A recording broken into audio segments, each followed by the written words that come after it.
Bien, nous sommes de retour au plateau pour la suite de cette émission. Nous abordons notre deuxième sujet. Nous parlons à présent du Burkina et du coup d'État manqué. La Centrafrique nie toute implication dans le complot. Nous revenons ainsi donc sur ce coup d'État manqué au Burkina Faso le 29 septembre dernier. La télévision nationale du Burkina a montré une vidéo posthume du commandant Ahmed Kinda, présenté comme le meneur de cette attaque qui devait conduire à un coup d'État contre le capitaine Ibrahim Traoré. Il a évoqué les stratégies utilisées dans cette attaque. Il a évoqué, si vous le permettez encore, le recrutement de 150 mercenaires en République centrafricaine qui devaient venir mener cet assaut. La vidéo a été diffusée à la télévision publique au Burkina. Réaction du côté de Bangui. Le porte-parole du gouvernement centrafricain explique que la Centrafrique n'a aucune information au sujet de ce coup d'État et que le pays ne serait servi de base arrière donc pour déstabiliser un pays frère comme le Burkina Faso, surtout que la Centrafrique est dans la même logique que le Burkina Faso. Selon le porte-parole du gouvernement centrafricain Maxime Balalou, il estime que je tiens tout d'abord, et je le dis fermement, à dénoncer ce genre d'aventure pour un pays qui cherche la stabilité et la paix comme le Burkina Faso. C'est ce qu'il a souligné. Il a poursuivi: la République centrafricaine est dans la même ligne que le Burkina Faso. Donc lorsqu'on parle de recrutement ici, je vous avoue que le gouvernement n'en sait rien. Et nous, à partir de ces informations, nous prenons ça très au sérieux, nous y travaillerons, nous avons cherché à vérifier, ce sont des informations gravissimes. Je vous le dis, je répète, le gouvernement n'est pas du tout concerné puisque nous ne nous reprochons rien, nous avons d'excellentes relations avec le Burkina Faso, nous suivons ça de très près, mais nous réagirons au temps opportun et après vérification de toutes ces informations. Donc c'est un extrait des propos de la déclaration du porte-parole du gouvernement centrafricain. Finalement, la Centrafrique dit ne rien avoir avec le complot, Credo. Oui, non, là, je dis, c'est un langage diplomatique qui a été employé par la Centrafrique. C'est vrai, la Centrafrique, à travers cette déclaration du porte-parole du gouvernement, a clairement donné la position sur le sujet. Qu'est-ce qu'on peut lire au prime abord? Donc, c'est que la Centrafrique se pose dans une situation de quelqu'un qui est surpris d'apprendre qu'on l'accuse d'avoir ou bien de servir de base arrière. Donc, le gouvernement centrafricain nous dit aujourd'hui que non seulement il est surpris, mais par la gravité des informations qui sont divulguées officiellement du côté du Burkina, qu'ils vont essayer de faire tous les recoupements nécessaires. Donc là, on ne peut pas aujourd'hui dire clairement que le gouvernement centrafricain en sait quelque chose dans ce coup d'État déjoué selon les autorités du Burkina Faso, parce que Bangui ne se reconnaît pas dans ces déclarations du lieutenant Kinda qui serait tué tout juste après ces révélations selon nos informations. Donc là aussi il y a un point d'interrogation. Selon les informations des autorités burkinabées, il a tenté de fuir au moment où il devait montrer les caches d'armes et donc c'est dans sa fuite qu'il a été tué. Oui, bon, le gouvernement burkinabé, bien l'État burkinabé aussi a donné les raisons, mais on aurait souhaité que le lieutenant Kinda soit en vie et qu'il assume, entre parenthèses, ses aveux. Mais est-ce que, l'autre question, est-ce que les autorités actuelles du Burkina auraient également cette outrecuidance de créer cette information inutilement? Non, s'il n'y a pas de bribes d'informations, donc ils ne peuvent pas aller faire une déclaration. Donc, quelque part, on ne peut pas douter intégralement des propos de feu lieutenant Kinda, mais il y a ce qu'on appelle... Oui? Commandant Kinda. Oui, le commandant Kinda. Mais il y a ce qu'on appelle la diplomatie. Donc la diplomatie doit être employée par le Burkina vis-à-vis de la Centrafrique pour que les informations soient vérifiées. Je l'ai souhaité dans une autre mesure.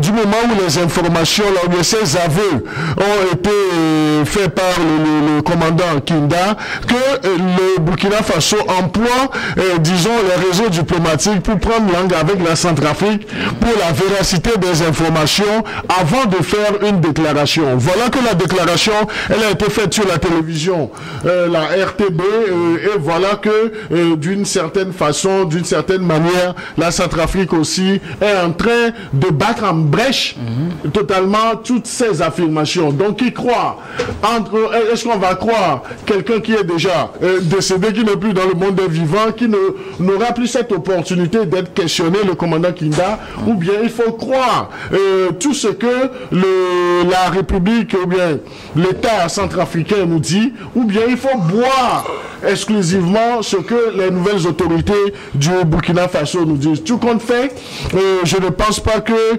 les nouvelles autorités du Burkina Faso aient assez de temps pour organiser une comédie théâtrale. Donc, ce n'est pas sûrement une comédie théâtrale selon vous. Pour ce qui se passe au Burkina, je reviendrai à vous tout à l'heure pour un autre aspect de la question. Mais bien avant, Eric Johnson, le Burkina, dans sa déclaration, a situé les responsabilités, du moins sur certains États, où des éléments, d'où les éléments proviendraient pour mener cet assaut contre le capitaine Ibrahim Traoré. Et parmi ces pays, la République centrafricaine, le porte-parole du gouvernement centrafricain vient de réagir. Pour lui, son pays n'est lié ni de près ni de loin à ce recrutement, puisque pour la Centrafrique, il s'agissait de recrutement de 150 mercenaires. La Centrafrique nie toute implication dans ce complot. Alors, ça fait en moins de 2 ans, la 5e fois qu'une tentative de coup d'État est annoncée au Burkina. Cela prouve à suffisance que c'est un régime instable. Déjà, 3 mois après l'arrivée du capitaine Traoré au pouvoir, en décembre, il est arrivé le 30 septembre, et déjà en décembre, on a annoncé une tentative de coup d'État. Et quelques mois après, 8 mois après, on a encore annoncé une autre, et ainsi de suite. Et je pense que il y a un problème fondamental. Le président Traoré est arrivé au pouvoir par un coup d'État. Il a fait un coup d'État à quelqu'un qui était aussi lui-même arrivé par un coup d'État. Et donc, il y a cette méfiance, cette suspicion qui est déjà créée à l'arrivée au pouvoir du capitaine Traoré. Partant de là, tout ce qui va faire bouger un peu le pays doit être aussitôt attribué au colonel Damiba, qui a été évincé par le capitaine Traoré. Ce colonel réside au Togo. Lieutenant-colonel. Bon, enfin, Damiba, colonel, c'est le jargon. Lieutenant-colonel, on dit colonel. Hein. Il réside au Togo. Alors, si en temps, on a accusé la Côte d'Ivoire d'être impliquée dans un coup d'État qui serait organisé par Damiba, ensuite le Bénin, on peut comprendre parce qu'on est encore dans la sous-région. Alors une ramification jusqu'en Centrafrique, ça laisse quand même à désirer. Non, mais je me demande que le commandant Ahmed Kinda était en mission en Centrafrique selon les informations. Oui, et donc c'est de là il faut recruter 150 mercenaires pour venir attaquer un pays qui est assez militarisé, même si les djihadistes et les terroristes continuent par faire bouger ce pays-là. On va recruter 150 mercenaires en Centrafrique. Or, ce pays-là même n'est pas dans une très bonne posture. Il y a une situation où l'État centrafricain aussi lorgne tout le temps ses opposants de chercher à évincer le pouvoir. Donc c'est pas une situation très enviable là-bas. Je dis, ce qui se passe au Burkina, et je crois que on cherchera toujours la petite bête quelque part. Si en arrivant au pouvoir, le capitaine Traoré a promis à ses concitoyens que l'ancien pouvoir a été évincé parce qu'il n'arrivait pas à mettre fin au terrorisme et que le nouveau pouvoir va faire le travail, et que aujourd'hui on se retrouve toujours avec plus de 40% du territoire occupé par ces djihadistes qui continuent par mener des actions sur le terrain. Je crois qu'il y a mieux à faire que tout le temps d'annoncer des complots, des coups d'État, etc. Si les complots sont réels, pourquoi ne pas les annoncer? Alors, je n'en disconviens pas. Cela montre que nos États, nos pays sont instables. Parce que partout, on parle de coup d'État. Oui, le Burkina n'est pas le seul d'ailleurs. Oui. Même dans les pays où on a eu des élections démocratiques, on parle de coup d'État. Bien sûr. Mais ça veut dire que l'Afrique est un continent qui balbutie. On ne peut pas faire le développement, on ne peut pas amorcer le développement dans ces pays-là. Alors, oui, dans les pays du continent, je veux dire. Alors, ce que je veux comprendre, oui. Il y a une déclaration officielle des forces armées burkinabées. Oui, je suis d'accord. Par rapport à ce coup d'État. Je suis d'accord. Il y a un aveu fait par l'un des cerveaux de l'opération. Qui est décédé, qui a été tué. Qui est décédé après, bon, qui est mort après. Qui a été tué. Bon, qui a été tué parce qu'il voulait fuir. Il y a une selon la version officielle qu'on a, ouais. Bien sûr.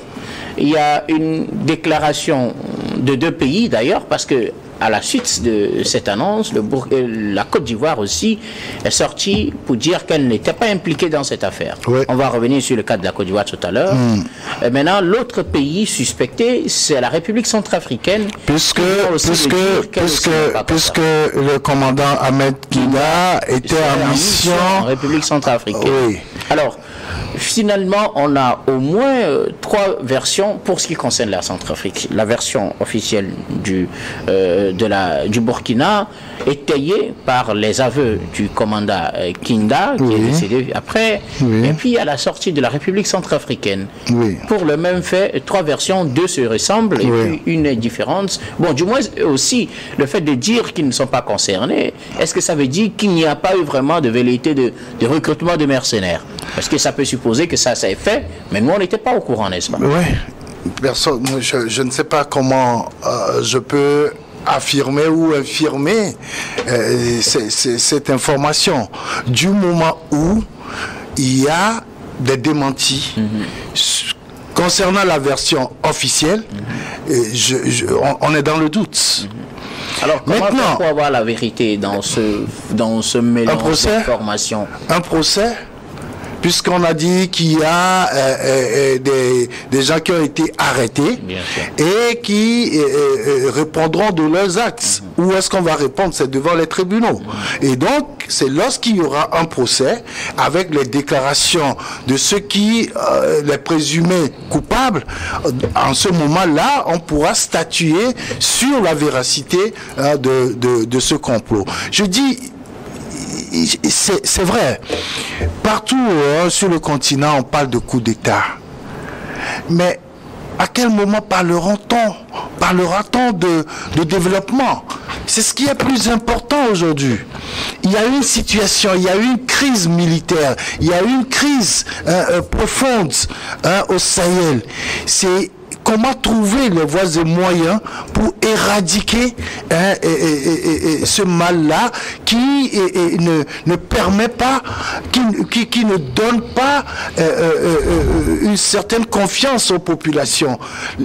Aujourd'hui, regardez dans quel état se trouvent les populations dans le Sahel.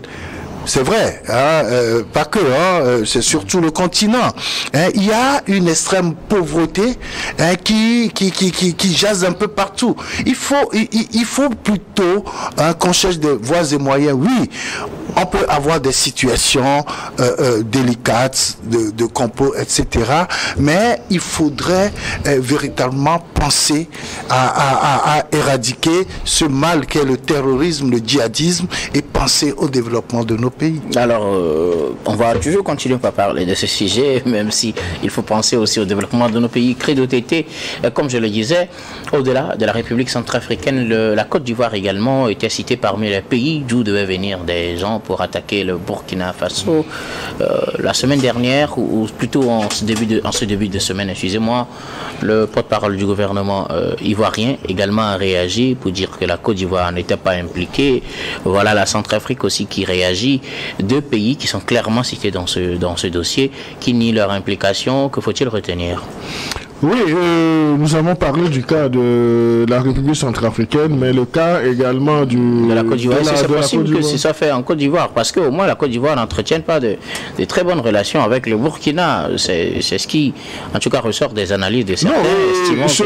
Je crois que l'analyse, on peut la mener à partir des faits qui sont assez récents. Depuis l'avènement du régime du capitaine Traoré, on a senti qu'il y a une certaine froideur dans les relations entre la Côte d'Ivoire et le Burkina. Ce n'est pas la première fois. Si on cite aujourd'hui encore la Côte d'Ivoire d'être derrière ou bien de participer à ce jeu destructeur du nouveau régime en place, donc ce n'est pas la première fois que du côté du Burkina Faso, on accuse la Côte d'Ivoire d'être derrière ces genres d'activités. Mais il faut saluer également la sortie des autorités ivoiriennes qui ont été claires pour dire que, en fait, c'est comme si on nous accuse de ce que nous ne savons même pas. Et donc, ils ont donné leur position. Et également, je crois que la proximité de certains acteurs politiques ivoiriens avec des gens au niveau du Burkina ne donne aussi de l'insomnie aux nouvelles autorités du Burkina Faso. Les autorités du Burkina, puisqu'ils font déjà 2 ans. Hein. Oui, non, mais ce sont toujours des nouvelles autorités. Bon, par abus de langage, on peut toujours les appeler les nouvelles autorités parce que est-ce que ces autorités sont déjà bien implémentées? Parce que Eric l'a dit, avec toutes les tentatives de déstabilisation que le Burkina a connues selon les informations véhiculées par ces nouvelles autorités en griffe, donc c'est que il y a le pouvoir du capitaine Traoré n'est pas encore réellement établi assis sur quelque chose parce que on a toujours cette crainte qu'on nous arrache, disons, le précieux sésame que nous avons, le fauteuil présidentiel. Maintenant, il y a un risque aussi. Moi, j'aurais souhaité que, avant de faire de telles déclarations, que les autorités, ou bien que les autorités du régime Traoré prennent le temps maximum de faire des investigations et de ne pas sortir des sujets qui, au lendemain, souffrent de contradictions de la part de ceux qu'on indexe. Cela ne crée pas aussi une certaine ambiance dans notre région ouest africaine. Alors, il faut ajouter quand même, excuse-moi, il faut ajouter quand même que c'est pas seulement la Côte d'Ivoire qui a été indexée dans cette histoire. Il y a plusieurs pays. Il y a le Ghana et le Nigeria également. À tous ces pays-là. Non, c'est pour dire que Credo a raison de dire que quand on accuse des pays, des voisins, ça crée pas une bonne ambiance. Ok, ça ne crée pas une bonne ambiance. Vous disiez tout à l'heure qu'il fallait faire des investigations pour s'assurer que c'est vrai. Si on s'assurait que c'est vrai, vous pensez que ces pays vont dire oui, nous sommes derrière derrière ce coup d'État, surtout que cela a été déjoué? Non, mais lorsque les informations, vous savez, en matière, les services de renseignement sont là. Il y a échange de renseignements. Mais dans le cas d'espèce, je doute qu'il y ait encore des échanges de renseignements entre le Burkina et la Côte d'Ivoire. En termes de sincérité, même s'il y a un mécanisme où les informations sont reversées, donc il y aura de la rétention systématique de l'information. Parce que la crise de confiance est aujourd'hui établie entre le Burkina et la Côte d'Ivoire. Parce que quand le régime Traoré est venu au pouvoir, la première cible, c'est quel pays? C'est la Côte d'Ivoire. Ne nous l'airons pas, ne nous mentons pas. Et cela ne fait que se perpétuer. Donc c'est comme si la Côte d'Ivoire est aujourd'hui la bête noire du régime de M. Traoré du côté du Burkina. Peut-être que, je nuance, peut-être que les informations que posséderaient les autorités du Burkina Faso confortent aujourd'hui cette déclaration. C'est là où moi je suis en train, je dis toujours, il ne faut pas mettre les charrues avant les bœufs. C'est-à-dire il faut prendre tout le temps nécessaire de faire tous les recoupements, et lorsque vous allez sortir une information, que cela ne soit pas disons contredit, de contradiction de contradiction. Soit la partie que vous aurez indexée va essayer de trouver des moyens pour dire c'était un faux pas, ou bien la chose ne se passait pas ainsi. Si vous avez suivi la déclaration du porte-parole du gouvernement ivoirien ou bien de la présidence, c'est clair. C'est clair, donc c'est comme si la Côte d'Ivoire est considérée aujourd'hui par les autorités du régime de Traoré comme le sorcier qui veut tout le temps bouffer l'un de ses enfants.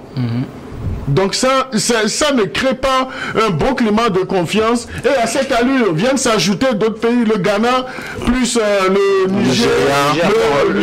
Le Niger n'a pas été formellement accusé, mais le Nigeria n'a pas été formellement accusé. Mais le Ghana, et la proximité entre le Ghana et la Côte d'Ivoire aussi, il faut voir l'aspect géographique. Donc, quels sont les soubassements de ces accusations en griffe gratuites des autorités du régime Traoré? Et s'il y a des informations, créons un cadre pour qu'on puisse les poser. Vous allez me demander quel est le cadre aujourd'hui du moment où ils sont sortis de l'entité qu'est la CEDEAO. Donc là, mais moi je crois que à ce niveau, il y a des paliers. Si la CEDEAO ne peut pas résoudre ces problèmes aujourd'hui, il y a l'Union africaine.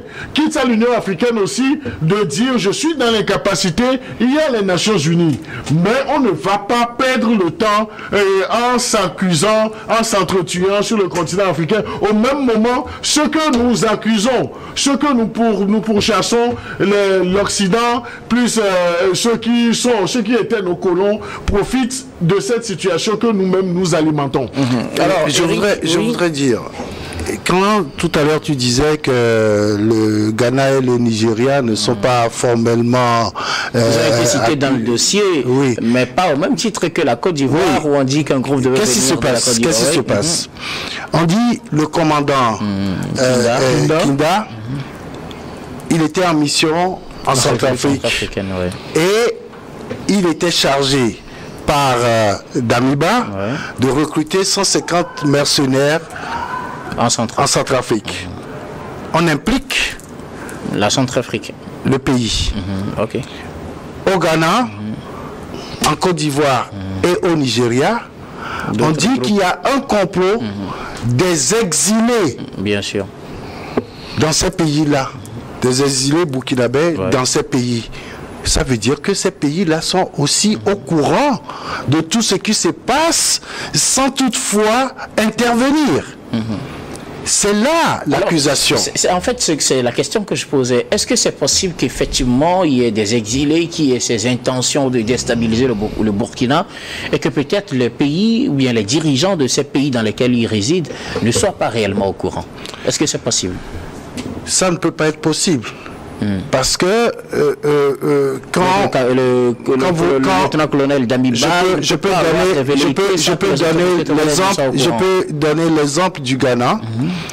Quand il y a eu la Côte d'Ivoire qui était dans une situation de crise profonde, et il y a eu des exilés au Ghana.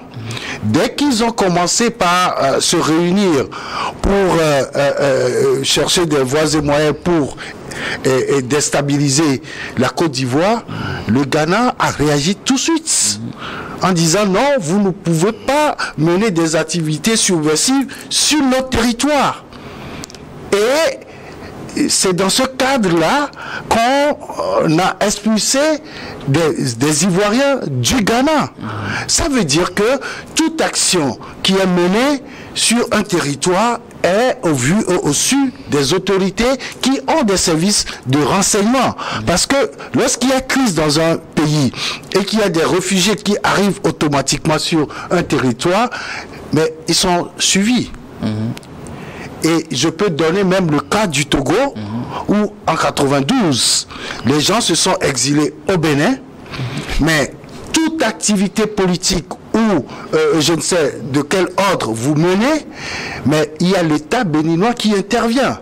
Vous ne pouvez pas organiser des manifestations politiques sans autorisation. Vous ne pouvez pas faire de réunions déclarées. Oui, c'est ce que je suis en train de t'expliquer. Il y a eu des gens qui ont tenté des choses à Guédigo, mais tout de suite, ils ont été bloqués par l'État béninois. Attention, notre pays ne peut pas être une base pour la déstabilisation du Togo, qui est déjà en difficulté. Non, même si au sein de la classe politique béninoise, il y avait des soutiens quand même aux Togolais réfugiés au Bénin.